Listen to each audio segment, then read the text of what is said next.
আসসালামু আলাইকুম আপুরা। যারা আপনারা সেলাই কাজে নতুন বা একদমই পারেন না তাদের জন্য আজকের এই ভিডিওটা। আপনারা অনেকেই আছেন যারা ডাবল যে রাবারটা প্যান্টে লাগায়, মানে কেটে বাচ্চাদের প্যান্টে লাগানোর যে রাবারটা ওইটা ইউজ করেন, কিন্তু এই চওড়া এলাস্টিকটা লাগাতে পারেন না। তাদের জন্য আজকের ভিডিওটা, সম্পূর্ণ ভিডিওটা দেখবেন, তাহলে আপনারাও ঝামেলা ছাড়া খুব সহজেই এলাস্টিকটা লাগাইতে পারবেন।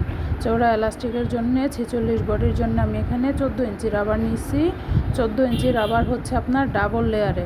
আপনার সিঙ্গেল যদি মাপ নেন তাহলে 14 দোকানে 28 ইঞ্চি হবে, আর এটা আপনার ডাবল করে হচ্ছে 14 ইঞ্চি।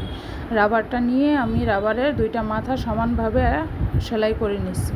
সেলাই করে নেওয়ার পর রাউন্ড শেপের রাবারটারে কি করবেন, আপনার পায়জামার কোমরের অংশে বসিয়ে রাবারটা ঢাকার জন্য যতটুকু কাপড় লাগে, এখানে আমার 1.5 ইঞ্চি রাবার, এটা এলাস্টিকটা 1.5 ইঞ্চি এলাস্টিক, আপনি এটা ঢাকার জন্য 1.5 ইঞ্চি পরিমাণের মতো কাপড় লাগবে।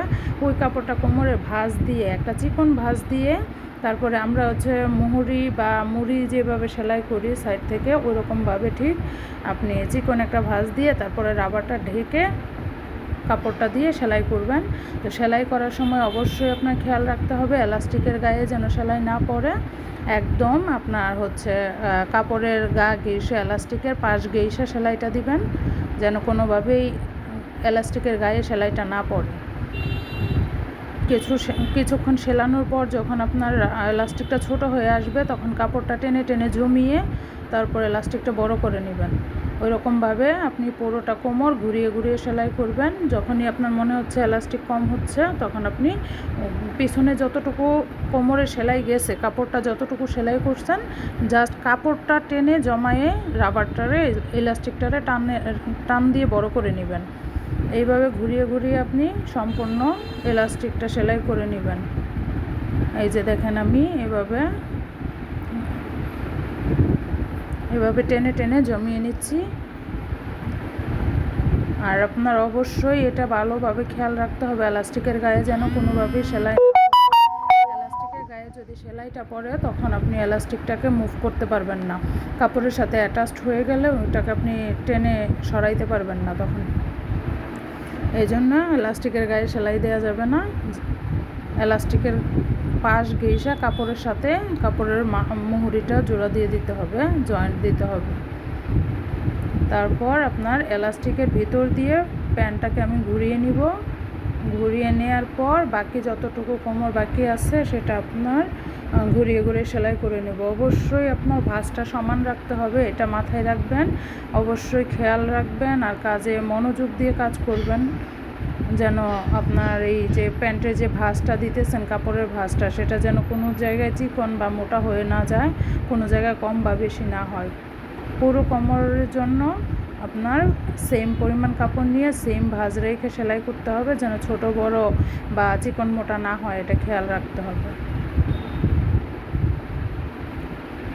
পুরোটা কোমর ঘুরিয়ে ঘুরিয়ে সেলাই করে নেবেন। ঘুরিয়ে সেলাই করার পর এই যে আমাদের এলাস্টিক লাগানো প্রায় কমপ্লিট। তারপর আপনার যে কাপড়গুলো গুইছে রাখছিলেন, টাইনে টাইনে জমায়ে রাখছিলেন, ওই কাপড়গুলো টাইনে পুরো এলাস্টিকের সাথে অ্যাডজাস্ট করে ছড়িয়ে দিবেন। ছড়িয়ে দেওয়ার পর দেখবেন মোটামুটি আমাদের এলাস্টিক লাগানো কমপ্লিট। এখন আপনি দেখলেই বুঝতে পারবেন যে এলাস্টিকটা কত সুন্দরভাবে ফিটিং হয়েছে। যদি আপনি ছোট বড় বা চিকন ভাঁজ দিতেন, তাহলে এত সুন্দর ফিনিশিংটা আসতো না। তো আমরা এইভাবে যদি এখন ইউজ করি, তাহলে দেখা যায় রাবারটা কিছুদিন পর ভিতরে কুচকায়া যায়, জমা যায় বা দড়ির মতো দলা পাকিয়ে যায়। যার জন্য আমরা এই এলাস্টিকের উপরে চাপ সেলাই দিয়ে দিব। এলাস্টিকের উপরে আমি 2টা সেলাই দিব, যার কারণে 1/2 ইঞ্চি উপরে একটা সেলাই দিতেছি। তো সেলাইটা দেওয়ার সময় এলাস্টিকটা একটু সামনের হাতটা আপনি টেনে টেনে ধরে সেলাইটা দিতে হবে। যারা বাংলা মেশিনে বা পায়ে চাপা মেশিনে কাজ করেন, তাদের ক্ষেত্রে 2 হাতেই একটু টান রাখতে হবে, সামনে এবং পেছনে 2 হাতেই টানতে হবে। আর ইলেকট্রিক মেশিনের ক্ষেত্রে মেশিনের পাওয়ারেই এটা সামনের দিকে যায়, আপনি জাস্ট সামনের হাতটা একটু টান রাখতে হবে, যেন এলাস্টিকটা কাপড়ের সাথে অ্যাডজাস্ট থাকে, কুচকায়া বা জমা না যায়। এরকমভাবে আপনি ঘুরিয়ে ঘুরিয়ে ডাবল 2টা সেলাই দিয়ে নেবেন।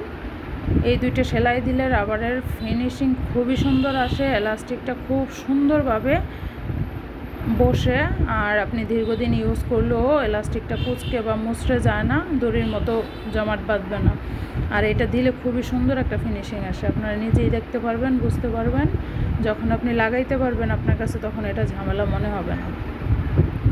এই যে দেখেন কত সুন্দর একটা ফিনিশিং আসছে, এলাস্টিকটা কত সুন্দর করে বসে গেছে, কোথাও জমে নাই, ডাবল সেলাই কোথাও কুচকায় নাই, একদম নিখুঁত ফিনিশিংয়ের জন্য আপনার এলাস্টিকটা এভাবে লাগাইতে হবে।